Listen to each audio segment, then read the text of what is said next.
Okay, hello everybody. My name is Mark. This is Why I Hate the World. My peoples, where you at? So, lots of things I want to talk about, starting with the latest push by the Christian nationalists in order to solidify their religion into public schools. This time, it is the State Superintendent of Oklahoma, forcing the Bibles into every single classroom. So you may remember last week we talked about the Ten Commandments inside of every single classroom in Alabama. This just seems to be another prong of that attack. I mean, are these people working together? I mean, I don't know, probably, right?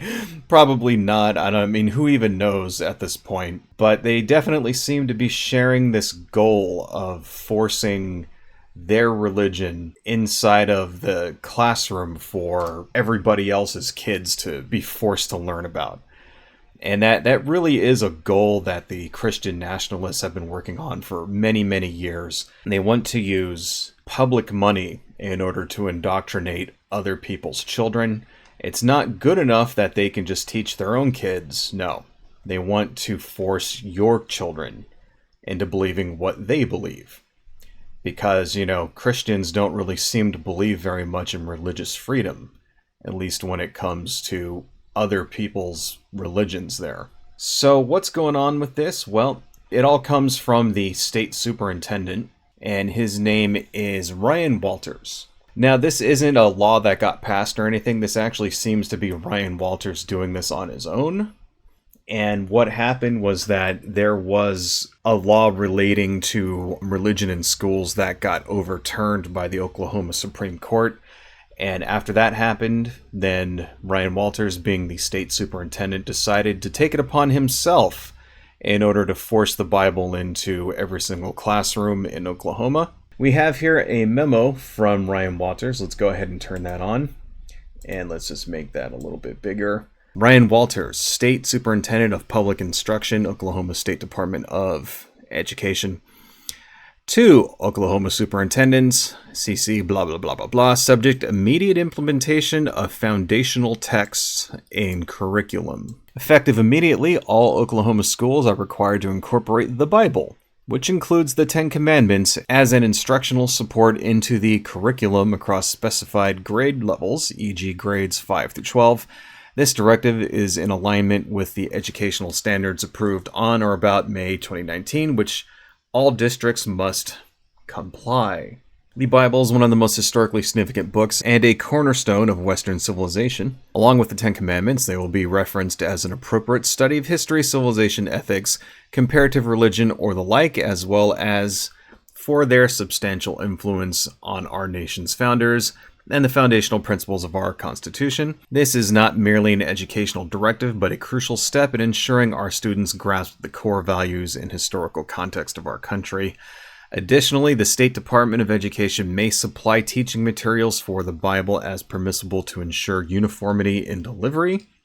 Adherence to this mandate is compulsory.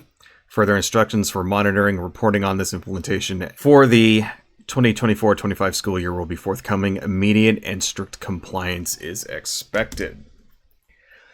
So, they're going to teach the Bible, and you are not going to have a choice. If you're a teacher and you don't want to teach the Bible, like let's say you are not Christian for whatever reason, you're a Muslim, you're a Hindu, you're Jewish, you're an atheist, you're a sun worshiper, whatever you are, you don't have a choice. You're going to have to teach the Bible in every single school. And please remember that it looks like this guy, Ryan Walters, did this on his own. He did this completely 100% without any law being passed. It was in reaction to a law getting overturned. He got butthurt over that the Oklahoma Supreme Court didn't want to play his stupid fucking reindeer games. And so he decided that he was just going to force it as his authority of the state superintendent. He was going to force it on everybody else. And if you don't like it, then fuck you. That's what that means. That's what that memo says. Immediate and strict compliance is expected. So, of course, this is wildly, wildly unconstitutional. This guy, Ryan Walters, seems to be a right-wing culture warrior asshole. He's pledged to ban critical race theory. That term has become kind of a dog whistle for the far right wing because they never actually know what the hell it means. They just sort of put anything that has to do with anything that's like positive for black people or like non-white people gets lumped under that term critical race theory. So that kind of tells you right off the bat, okay, this guy's a fucking wackaloon. Number one, he has pledged to ban trans girls from girls' sports, which shows you that he really doesn't give a fuck about his students, because the trans girls and women's sports thing in schools is like a non-issue. It happens so infrequently. I mean, there's something like roughly 4,000 trans students in the entire country. If even that, it's such a small problem. It's like, who cares? Like, you know, you guys ever notice that the conservatives suddenly give a shit about like women's sports and girls like high school sports and like college sports and shit like that, and they never gave a flying fuck about that before? Like, but suddenly when it became a culture warrior issue, now they're all over it. You guys notice that shit? It's just fucking ridiculous. It's like there's so many other things that if you actually cared about your school and like your child's education and all that, that you should be out there doing, increasing teachers' salaries or getting rid of guns in school, making sure that like right-wing incel maniacs don't show up and blow away people. And they don't do any of that shit, but all of a sudden it's like, oh, there's some trans girls like playing sports. Oh no, we have to crack down on that. It's like, fuck you people. Let's go ahead and look at this guy's Facebook page. This is him. This is Ryan Waters, State Superintendent. You can kind of see that he's a good old-fashioned patriot. This is a video of his. I'm not going to play it, but I wanted to read you the little blurb here. As State Superintendent, I will ban hateful programs like critical race theory, protect women's sports, and fight for school choice so that all children have access to quality education. What does that mean? What does fight for school choice so that all children have access to quality education? What does that mean? That means basically a school voucher program. School voucher programs are where they use tax dollars in order to send children to private Christian schools. That's what school voucher programs really are. And that's what this whole thing is all really about. It's all really about just finagling it so that your tax dollars can go to indoctrinate children into religious schools, which is against the Constitution. That is unconstitutional. That's why these programs always fail, because they're unconstitutional. There's one thing I wanted to show you here on his Facebook page. Well, first off, he's got like stupid shit like this. Dumb fucking cartoon, like boomer ass fucking cartoons or whatever. Get the fuck out of here. But it was this. This was his 4th of July video. And I wanted to play this for you guys just so that you can kind of see the kind of person that Ryan Waters really is. Let's make this a little bit smaller so that I don't get no copyrights. And let's play the video. Happy 4th of July, everyone. What an incredible day. It's a great day to celebrate Independence Day with family, friends. Also a great day to review those documents. Look at the Declaration of Independence. Read it with your kids. Read it with your family. Read the Constitution. These incredible documents help create the greatest country in the history of the world. And by the way, when you're reading those things, look at what the values and principles are. Also notice there's no separation of church and state mentioned in there. That phrase, you're not going to find it. The left continues to use it as a weapon to fight against teaching our history. Well, we're going to make sure that our kids understand our history. We will never lie about the country that is the United States of America and where we came from. And again, it doesn't matter if it hurts the left's feelings. If liberals don't like it, we're going to teach our history. So I hope everyone has a proud 4th of July, proud of their country, get to spend that time with family and friends. I just wanted to kind of point that out because what he's saying is, of course, not true. First off, the Bible has nothing to do with American history. The United States did not exist when the Bible was written, so there's no mention of the United States in the Bible. That's the first thing. Second thing, we were not a Christian nation. We were not founded as a Christian nation. We were founded as a secular nation, and it is specifically outlined in the actual Constitution itself that we are a secular nation. It is what's called the Establishment Clause. So, when he sits there and he says, oh, the words separation of church and state don't appear in the Constitution, he's correct. If you went to the Constitution and you did a Control F and you tried to search for those words, separation of church and state, they don't appear. So why do we say that there is a separation of church and state? Because we have what's called the Establishment Clause. That's what it is. And it is the very first sentence of the First Amendment. And it goes like this. Congress shall make no law respecting an establishment of religion or prohibiting the free exercise thereof.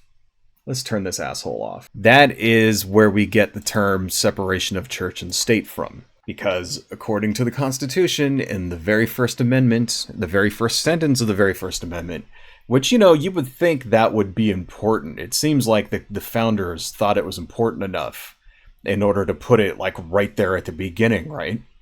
It says right there, Congress shall not pass any law that supports the establishment of any religion or infringes upon the free exercise thereof. So Congress has to remain neutral when it comes to religion of any kind. So that means they can't promote a religion, nor are they able to stop a religion from being practiced. That's what that means. It doesn't mean that you're allowed to force other people's children to learn the trappings of your religion. It does not mean that. You're not allowed to do that. But this is what they keep trying to fucking do. Over and over and over again. Every single time we turn around, the fucking Christians and the Christian conservatives and all these other assholes keep trying to fucking force their shit onto everybody else and use your tax dollars to do it. See, the thing is, there's no law that says, okay, you're not allowed to have a Bible, class at school. That's a thing that's allowed. And you know why that kind of thing is allowed? Because as long as the school doesn't endorse it. As long as the school doesn't make it mandatory. If they just go and say, you can go to, during your lunch break, like any other club that you would have, that's completely allowed. But that's not good enough for these assholes. No, they want to make it mandatory. They want to send everybody's kids there, whether you like it or not. And that's because they don't believe in choice. Conservatives don't believe in free choice. No, they want to force you to believe what they want to believe because, according to them, you're less than human if you're not a Christian. And specifically, if you're not their kind of Christian, then you're condemned to go to hell and you have no rights. And they are compelled to try to save you.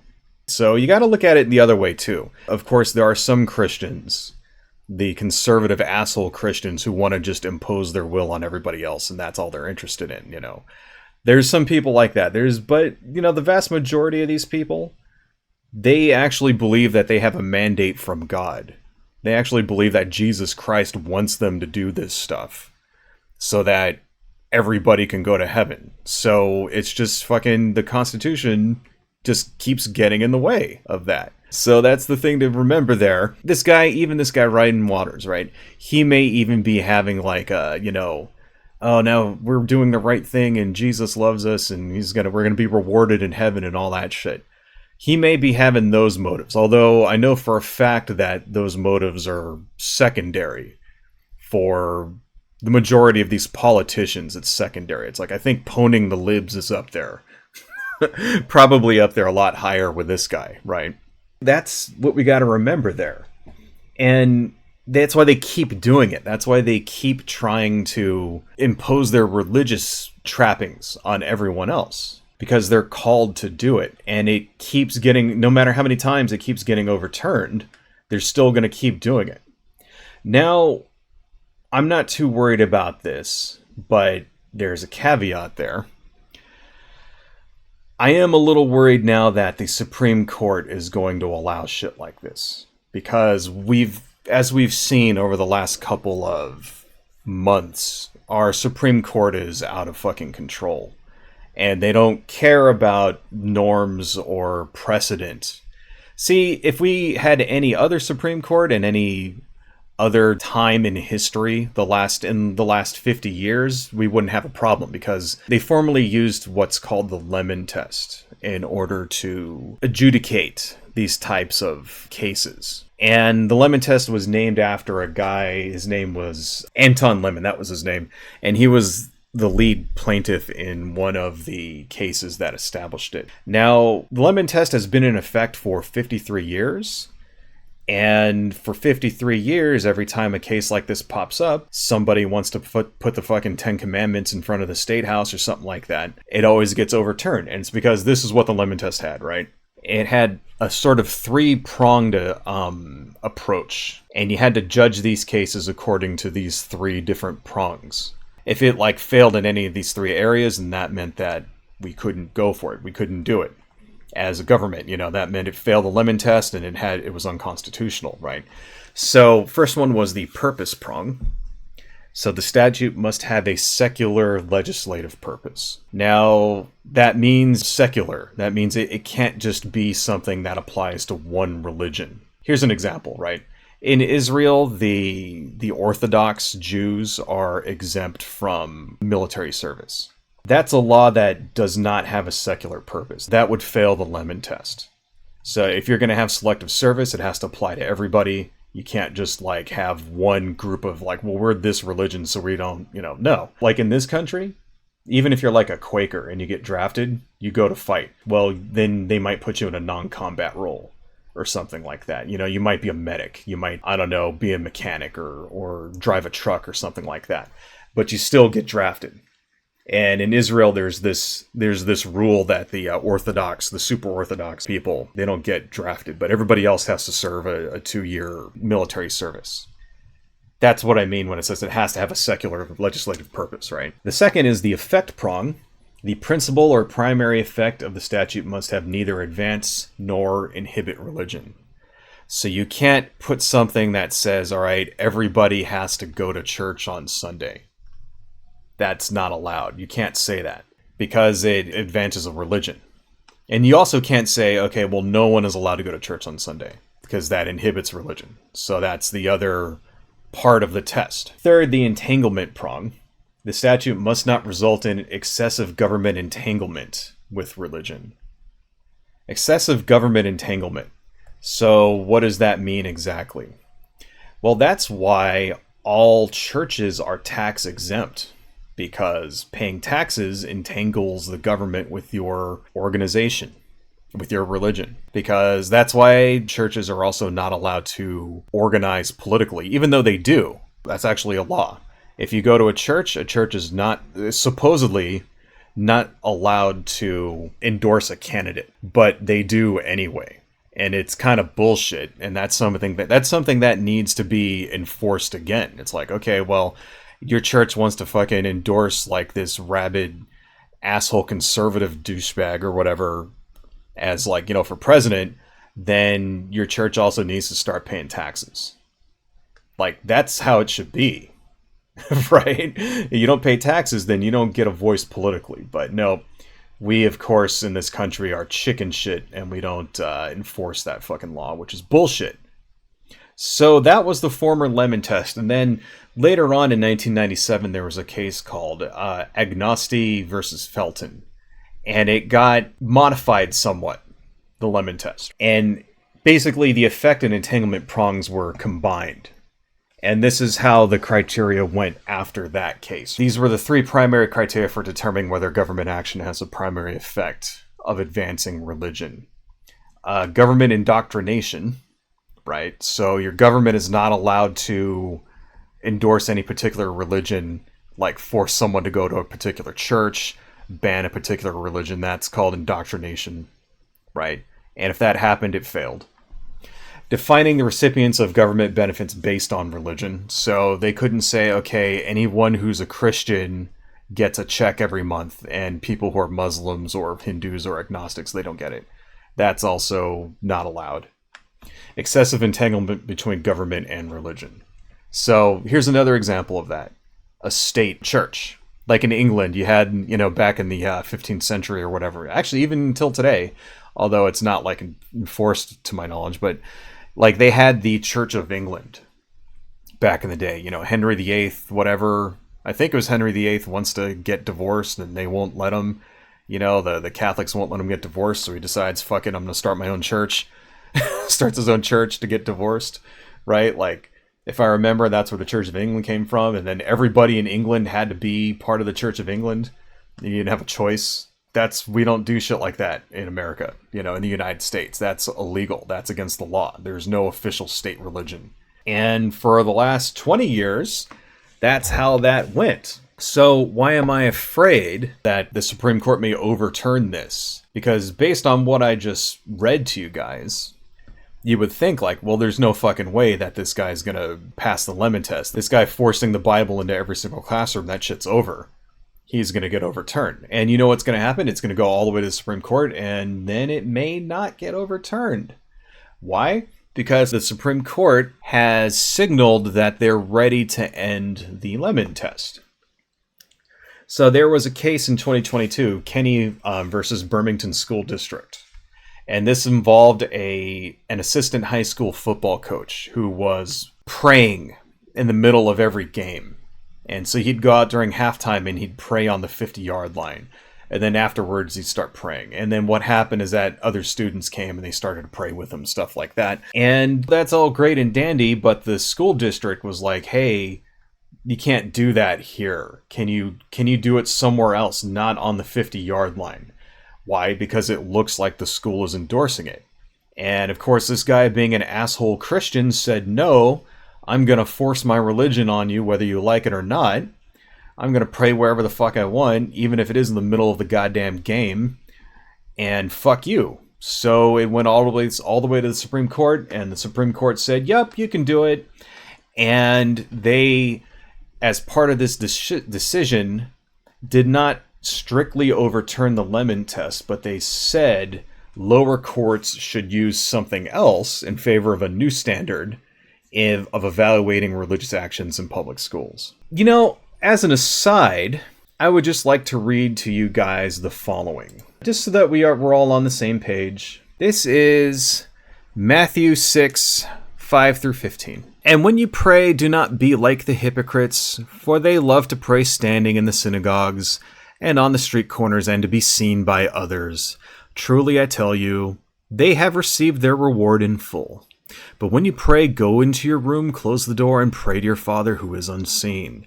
Then your Father who sees what is done in secret will reward you. And when you pray, do not keep on babbling like pagans, for they think they will be heard because of their many words. Do not be like them, for your Father knows what you need before you ask him. What does that mean? That means when you pray as a Christian, you are supposed to pray alone. You are supposed to pray in secret. You're not supposed to go to church. You instead are supposed to be humble and not pray in front of an entire stadium of teenagers so that everybody can see you do it. You're not praying to pray to God. What that actually means is that you're doing it so that everybody sees you and thinks how holy and pious you are. God doesn't like it when you lie. Ultimately, what that is, it's a form of lying. There is, I think, if I remember correctly, a thing in the Ten Commandments about liars. That's what this is. So I just wanted to kind of show you, and I'm not a believer. I don't believe in any of this shit. I don't give a fuck where you pray, honestly. But I just find the shit funny that these guys, when they do this stuff, they don't even seem to know their own religion. It's like they don't actually know what the book that they're trying to force everybody to read actually says. Just want to keep that in mind there. If you are a practicing Christian, and you know it, good for you. If you are, that's absolutely cool. I've got no problem whatsoever with anybody, what they believe and what they say. I don't want to give the wrong impression. I'm not an anti-theist. I am anti-theism in our government. That's what I am. But I'm not an anti-theist. I don't think Christians and all religions should be destroyed. I mean, I think nobody should believe them, but that's just my own thing. I in no way would ever do anything to prevent anybody from believing whatever they want. But I would also stand in the way of attempting to make your religion the law of the land. Because we see how that looks. If you want that, all you got to do is go to Saudi Arabia, go to Iran, go to Afghanistan. The theocracies are shitholes. I will fight against that shit until, like, my dying fucking breath. According to these assholes, according to the Supreme Court, there was another case that came after that. And this was called Groff versus DeJoy. Okay. This was in 2023, I believe. And this was about a postal worker who wanted Sundays off. Post office was like, well, no, we got to schedule you on Sundays. And so he sued, saying, well, no, Sundays, according to the Bible, says that's the day of rest, blah, blah, blah, blah, blah. And he sued it and went all the way to the Supreme Court. And of course he won because the Supreme Court is filled with religious ideologues. Now they had to give him Sundays off, and that's fine. But as part of that decision, there was another little stab at the lemon test, where Samuel Alito basically said that the lemon test is now abrogated, as in it's retired, as in the lemon test doesn't apply anymore. And he mentioned that in his decision there. Now basically all we're waiting for is another court case to show up where the Supreme Court can just overturn the lemon test completely. And just as another aside, please remember that according to the Bible, the day of rest, the Sabbath, is supposed to be Saturday, not Sunday. The only reason that Christians celebrate the Sabbath on Sunday is because the decision was made hundreds of years ago in order to differentiate themselves from Jewish people. That's why. The Bible says the seventh day is the day of rest, and it's very serious about it. It says that if you break this law, that you will be executed. The punishment for breaking the Sabbath is death. That's what the Bible says, and all of Christendom does not keep the Sabbath holy. I don't know. I don't have a dog in this fight. I'm just telling you what the facts are. But anyway, because this guy wanted to go to church on the wrong day, now accordingly the Supreme Court says the lemon test is ready to be overturned, and they are just waiting for another case to show up and overturn it. So that's why this asshole is now daring someone to sue him. He's actually daring someone to sue him because he wants it to go all the way to the Supreme Court so that the Supreme Court will overturn it. Ryan Walters, the superintendent in Oklahoma, getting back to him, here's a quote that he said to PBS News. "If we get sued and we get challenged, we will be victorious because the Supreme Court justices Donald Trump appointed actually are originalists that look at the Constitution and not what some left-wing professor said about the Constitution. The separation of church and state appears nowhere in the Declaration of Independence or Constitution." Well, first off, the Declaration of Independence is not binding law.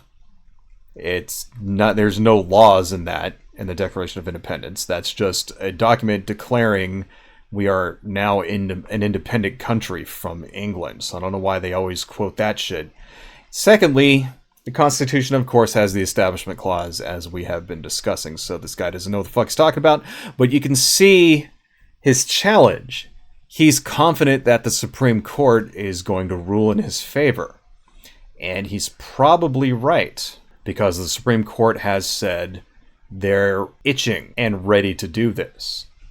So what will replace the lemon test? Basically, according to the ruling in Kennedy versus Birmingham School District, the Establishment Clause will be interpreted to reference historical practices and understandings. Historical practices and understandings. Now it makes sense. Now it makes sense that all these Christians, when they try to put the Ten Commandments in every single Louisiana classroom, or they make every single classroom in Oklahoma have a Bible in it so that they can teach the Bible, stuff like that. And they always reference it as, this is our history, we're teaching our history. That's the argument they're going to make. They're going to use the "we are a Christian country" argument. And the Supreme Court is going to go with it, because the Supreme Court is stacked 6-3 with insane Christian conservative ideologues. And up until this point, right, every time they try to do some shit like this, they've always had to make accommodations for other religions, because that's one of the ways you can get around the former Lemon test, is that you could say, okay, if you want to have, say, a religious display, then you have to allow displays for other religions, and then that way it's equal and fair, and the state is not actually endorsing any one religion over another. This is why, for example, in Iowa, when they wanted to have like nativity scenes, they also had to allow the Satanic Temple to put a statue of Baphomet. If you've been keeping track of that story, the guy that trashed that statue, guilty on all counts. He managed to skirt away without getting a hate crimes charge, which is bullshit, but he's got to pay something like $11,000 in restitution or whatever. And good, fuck him. Right. I wish he would have got some jail time. He didn't get any jail time, but he got like a massive fine. Fuck that guy. That's what they always had to do, right? They always had to be like, okay, well, we have to allow other religions to put their displays too. And this is how they're going to get around that. This is how they're going to do it. They're going to say, okay, well, based on the history of the United States or whatever, we've always had nativity scenes and we've never had Baphomet statues. So the Baphomet statue is not allowed, but the nativity scene is okay. That's how they're going to get around it. This is how they're going to force your child to go to Bible study. This is how they're going to force prayer back into schools. They're just going to cite some bullshit saying that, whoa, there was historical precedent for there being prayer in schools. And then when other people go, well, what about if my kid is Muslim? He wants to go pray. Well, no, we're not allowing that because we've historically never had Muslim prayer. We've only had Christian prayer. This is the rationale they're going to use in order to turn us into a theocracy. And if you think it ends with prayer in schools, you're sorely mistaken. That's the thing, is that when people see shit like this and they go, yeah, whatever, you want to pray in school, fine. That's not that's not the goal, okay? If you allow this to happen, then the next step is to use biblical and like Christian fucking theology and actual real secular law. You'll start seeing things like abortion bans based on Christian dogma, or overturning no-fault divorce. That's another target that these guys are after. They don't want women to be able to get divorces anymore. Another thing the Heritage Foundation is after is they want to get rid of birth control. See, they already managed to like knock abortion down to a state thing. Now they want to get rid of birth control. They want to stop sex for pleasure. And I'm not making that up. That's a real fucking thing. Okay, they straight out say it, recreational sex. That's how they put it. They want to stop recreational sex. I wish that was a joke. I wish we lived in a timeline where this shit wasn't happening, but that's what's going on. Okay, and they're going to use this rationale to do it. 20 years ago, I never would have thought that the Christians would touch this shit with a 10-foot pole. I thought, okay, abortion's never getting overturned. Blah, blah, blah, blah, blah, blah, blah, right? We're safe. It took 4 years of the wrong president being in power for all of this shit to just, make a 180. Even during the Bush years, which I thought was, the worst ever back then, it's like, oh my god, I can't even... Yeah, I mean, it was horrible. There were wars, blah, blah, all this other shit. But it doesn't even compare. They never would have even thought about this stuff. Doing the kinds of things they're doing now. Reversing abortion. Putting Bibles in every single fucking school. Making the president a fucking king. It's like the wet dream of every authoritarian, neoconservative Christian fucking fundamentalist, insane person for the last 50 years. It's all coming true. I talk to people and I ask them oh, well, how come you're not active, whatever. And yeah, I always have people on the left or whatever saying, one thing or another, they're all the same, blah, blah, blah, blah, blah. I always get that a lot. But my biggest response that I get from people who tell me that they're not politically active is that they don't think it matters. They think it's just not a big deal. They go, yeah, whatever, shit, it just goes along and it'll be the same and whatever. Then 5 years later, they'll have other shit that they want to complain about. And it's like, dude, you don't understand. This is it.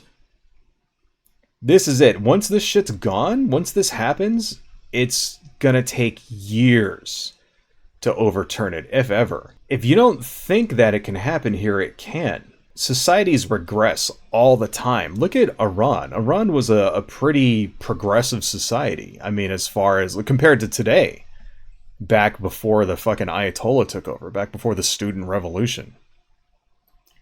Women had rights back then. Look at Afghanistan.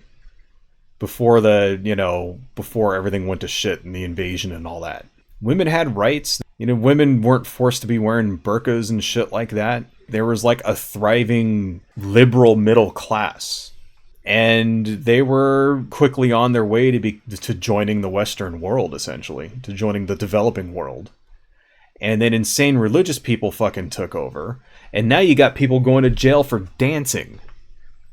In Iran, you can go to prison for fucking dancing. And not just like women, too. That's the other thing. They think it's, women being oppressed. There was a story about a woman and her husband dancing.